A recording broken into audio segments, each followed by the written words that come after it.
اعوذ باللہ من الشیطان الرجیم بسم اللہ الرحمن الرحیم لا الہ الا اللہ محمد رسول اللہ اشہد ان لا الہ الا اللہ وحدہ لا شریک لہ واشہد ان محمدا عبدہ ورسولہ اللہم صلی علی محمد وعلی آل محمد کما صلیت علی ابراہیم وعلی آل ابراہیم انک حمید مجید اللہم بارک علی محمد وعلی آل محمد کما بارکت علی ابراہیم وعلی آل ابراہیم انک حمید مجید۔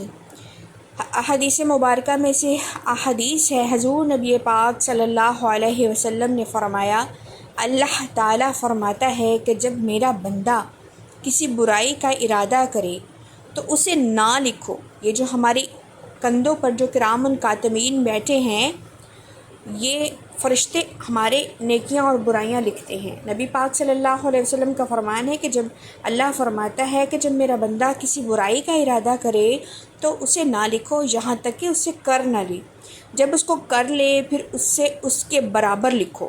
اگر اس برائی کو میرے خوف سے چھوڑ دے تو اس کے حق میں ایک نیکی لکھو، سبحان اللہ۔ اور اگر بندہ کوئی نیکی کرنی چاہے تو اس کے لیے ارادہ ہی صرف ایک کرے، اس پر بھی اس کے لیے ایک نیکی لکھو۔